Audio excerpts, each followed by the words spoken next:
video at the beginning of the school year listing all the curriculum that we were planning on using this year. But a lot about my homeschool has changed recently, so which ones made the cut?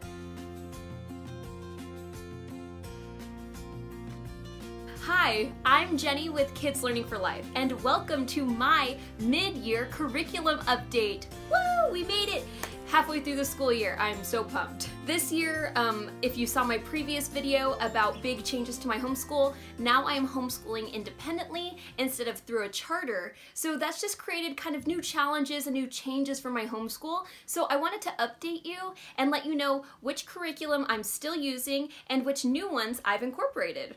In general, I am incorporating more of the Charlotte Mason method just because it's easier to do now that we're doing it independently, and we are focusing mostly on just reading and math. I feel like those are the two subjects that we do every single day without fail. Honestly, we don't even really take weekends. Maybe that's not a great idea, but we're really trying to get the whole reading skills thing done with our kids so they can kind of learn a little bit more independently and on their own instead of us having to read all the directions for them. Another thing I do want to mention is that we're supplementing all of the curriculum I'm about to talk about with BrainQuest workbooks. So say there are those days where you only have 10 minutes to do homeschool. Sometimes I just have my kids do one page of this.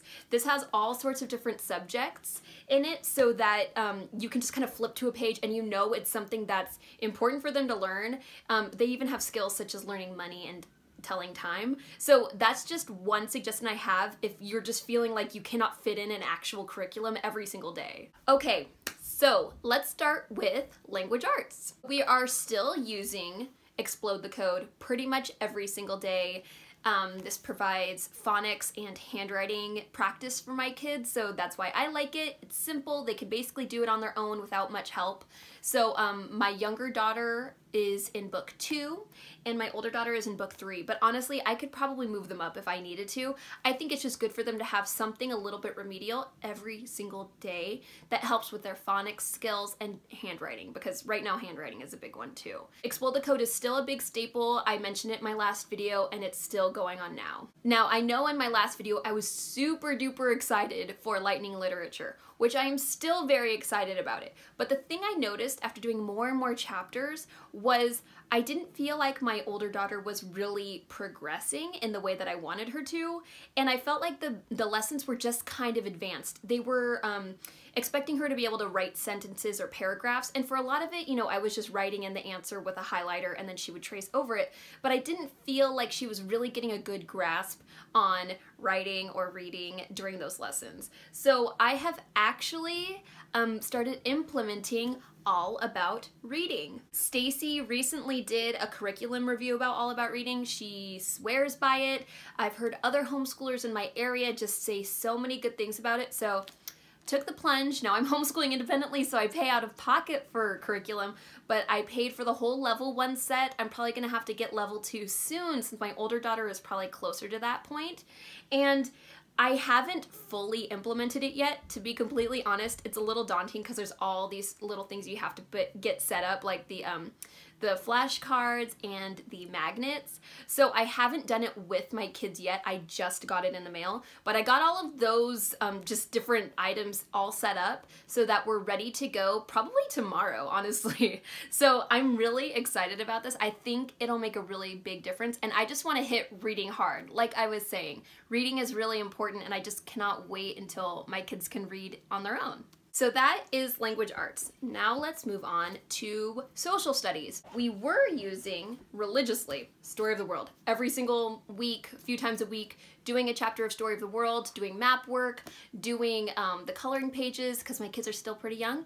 But recently I've actually been implementing more of the Ambleside Online curriculum, which is a Charlotte Mason curriculum that's available for free online. They recommend reading this book, which is called Our Island Story by H.E. Marshall. This book is a history of England for boys and girls. So actually it's extremely similar to Story of the World. It just doesn't have that full curriculum feel with it. There's no added activities, there's no map work, but my kids have been doing a really good job listening to each chapter. We read it every night. I mean, this is our new favorite bedtime story. So we read a chapter every night, they're very short, and our kids just narrate what happened in it. So, I mean, I got this book only a few weeks ago, and we're making a good dent. I mean, we're about a fifth of the way through the book. It's really captivating. The stories are just really well told, and my kids love it. This was written in the early 1900s, so we're reading a book about England that was written over 100 years ago. I think that's really fun. So I highly recommend this. If you just want some sort of read aloud for your kids that will teach them something at the same time, Our Island Story is the book for you. So let's move on to math. We're using primary mathematics. I was using this in the beginning of the school year, and we're still using it now. I recommend this to anyone who wants some sort of consistent math curriculum. I've never had a problem with primary mathematics. I think my kids are both progressing really well, and like I said, we take it very slow. So, you know, my older daughter is in book 1B now, but since we're doing it every day, she's making really good progress. So I'm thinking within the next couple of months, she'll probably be in book 2A soon. For primary mathematics, if you have any questions about placement, I believe there's a placement test you can purchase, or you can check out the primary mathematics curriculum review that Stacey made, and she does show the table of contents, because it's pretty simple to see where your child would be based on what skills they already know and what's in the table of contents. So highly recommend this. We're sticking with it. I don't see that changing anytime soon. Okay, now for science. I don't have an example in front of me, but what we have been doing for the past couple of months, which I think my kids really enjoy, is KiwiCo. So my mom actually got them for Christmas a Kiwi Crate subscription. So she got a free sample that she sent me in November, and then we did a special Christmas project for December. So we will be receiving a KiwiCo crate every month, and I'm really excited about it. So if you don't know anything about KiwiCo, they send science projects that are specifically tailored for your child's age.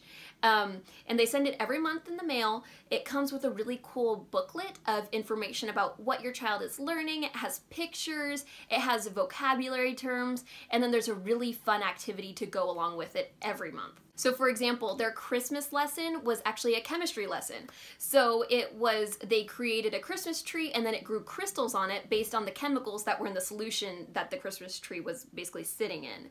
So it's been really fun. Every day we look out there and we see more and more crystals. The Christmas trees are really cute. I think that these activities are perfectly designed for the age that they are marketed for.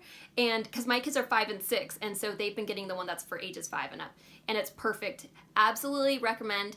It can get pricey, but I think it's worth it if you're really struggling to find some sort of hands-on science activity for your kids, because I know I was. I highly recommend looking into KiwiCo, maybe asking it as a gift from someone maybe. Maybe sometimes they have deals. They also just sell like little tiny kits that you can buy, you know, a la carte without a subscription. Check it out, and I might even make a Kiwi Crate review in the future. So let me know if that's something you'd be interested in. At the beginning of the year, if you had asked me how much of your original curriculum choices do you think you're going to change, I would have said none. But because we're homeschooling independently, and you know, we're doing more Charlotte Mason, I think that we're really taking some good steps in the right direction, and I'm feeling really good about the changes we've made. So I think the big takeaway that I want you to take away from this is, you know, if something's not working or if things have changed, don't be afraid to make changes. I think your kids will really appreciate it if you're being thoughtful about the choices you're making. It's a little scary to look into new curriculums and all that. Trust me, I mean, I spend all day sometimes just researching curriculum. So don't be afraid to give something new a try. What changes are you making to your curriculum lineup? Let us know in the comments below. I'd love to hear all about them. And don't forget to like and subscribe to see more videos just like this one. See you next time!